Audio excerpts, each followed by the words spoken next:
The lights dimmed until only a faint glow lingered on the stage. A hush swept over the hall, the kind of silence that feels heavy, almost sacred. Out from the shadows stepped a boy, no older than 17, his shoes scuffed, his shirt patched at the elbows, his entire frame carrying the weight of a life far harder than his age should have known. In his hands was a guitar, second-hand, the wood worn smooth from years of practice under streetlights. The crowd murmured, their curiosity tinged with doubt. Some leaned to each other, whispering, "Who is he? Can he even play?" Their eyes caught the faded instrument and the boy's trembling hands, and already, judgment was cast. The host's voice broke the silence. "Please welcome Daniel." A weak applause followed, more out of politeness than belief. Daniel stood frozen for a moment, his breath shallow. He wasn't here for applause. He wasn't here for fame. He was here because this was the only way he knew how to say thank you. Then, a single chord rang out. Thin, fragile, but strangely haunting. The melody of Hotel California began to pour from the old guitar. The hall stilled instantly. Something in the boy's touch carried both desperation and devotion. Each note seemed to carry a story, of hunger, of sacrifice, of nights spent alone with music as his only companion. Behind the curtain, an older woman pressed her hand to her lips. Her dress was worn, her face lined with exhaustion, but her eyes were alive with tears. She knew this song. Years ago, when her voice was strong, she had sung it softly to her child before sleep. Now, she listened as that child returned the song to her, transformed, raw, and filled with gratitude. The audience didn't yet understand, but some already felt their eyes sting. This wasn't performance. It was confession. It was love turned into sound. Each chord pulls Daniel deeper into memory. He remembers nights when hunger gnawed louder than music, when neighbors laughed at the poor boy chasing impossible dreams. He remembers the sting of being invisible, until now. The judges lean in. One nods with admiration, another scribbles doubtfully. But in the front row, Mr. Hartwell grips the edge of his seat. Every lyric feels like it's aimed directly at him. Years ago, Hartwell was the hotel manager. A sharp suit, quick decisions, little patience. He remembers her, Daniel's mother, standing at his desk, pleading for work. He turned her away. "We're full," he said coldly, without looking up. She walked out, clutching her son's hand, dignity shattered. Now, that same boy stands here, pouring his soul into the very song she once hummed while cleaning his lobby floors. Hartwell's throat tightens. His vision blurs. The crowd rises into a standing ovation as Daniel's final note hangs like smoke in the air. Applause crashes like waves. People weep openly. But Daniel's eyes lower. The ovation feels distant, hollow. What good is applause when the one person he wanted to hear him is gone? He bows awkwardly, tears falling faster now. The curtain begins to close, but destiny isn't finished. Because someone in this audience carries a secret. A secret wrapped in guilt, redemption, and something Daniel never expected to receive. Tonight isn't about winning. It's about truth colliding with the past. Backstage, Daniel wipes his face with the sleeve of his shirt. A stagehand pats his back. "Kid, you just shook the whole place."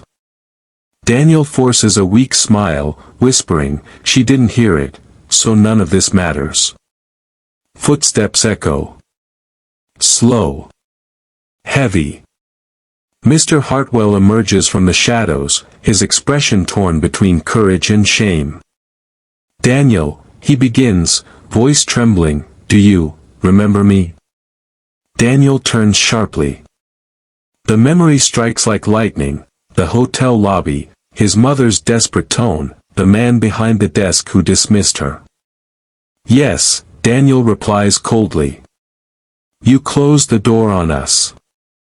Hartwell's face collapses. I did. And I have lived with that regret every day since. He reaches inside his coat and pulls out a worn leather folder. His hands shake as he opens it, revealing a yellowed photograph. Daniel freezes.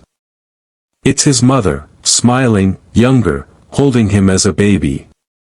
On the back, her handwriting, "For my Daniel, never stop singing." His breath catches. The very photo she thought was lost. He drops to his knees, clutching it, sobbing uncontrollably. For the first time since her passing, he feels her presence, not as a memory, but alive in his hands. Hartwell kneels beside him, tears spilling. I cannot undo the past, but let me honor her through you. Daniel lifts the photo to his chest. In that moment, grief and forgiveness swirl together. The boy who lost everything, is about to gain something he never imagined. The next morning, headlines explode, homeless boy's heartfelt hotel California moves thousands. Clips of Daniel's performance flood screens worldwide, his cracked voice echoing across living rooms and phone screens. Strangers cry watching him, strangers who've never known his name. But the real story doesn't play out in headlines. It happens quietly, in a small press hall. Cameras flash as Mr. Hartwell steps up beside Daniel. His suit is sharp, but his voice trembles. Years ago, he begins, I failed a woman and her son. I denied them when they needed me most. Today, I choose differently. From this day forward, Daniel has a home, a scholarship, and every resource he needs to continue his mother's dream. Gasps ripple. Reporters scribble frantically. Daniel turns to him, unsure whether to trust or retreat. But Hartwell's eyes, once cold, now carry humility. Later that evening, Daniel walks to a quiet cemetery. Kneeling at his mother's grave, he places the returned photograph against the stone. His voice breaks. Mama. I sang for you. And the world listened. Behind him, Hartwell removes his hat, bowing his head in silence. No spotlight, no applause. Just two souls, one seeking forgiveness, the other learning to forgive. Daniel strums his guitar softly. Passers-by pause, drawn by the fragile sound. The song, once his alone, now belongs to anyone who's ever lost, loved, or longed for one more chance. But destiny has one last twist waiting, hidden in a letter sealed with truth. Months later, the hall is packed again, but this time, it isn't for a contest. It's for graduation. Caps and gowns sway. Families cheer. Pride fills the air. Daniel, taller now, dressed in his gown, walks across the stage to claim his diploma. The crowd rises, applause thunderous. But the loudest clap, steady and strong, comes from Mr. Hartwell, smiling like a father reborn. Daniel steps to the podium, voice trembling. I once believed music was just notes. But I've learned its sacrifice, its love carried through generations.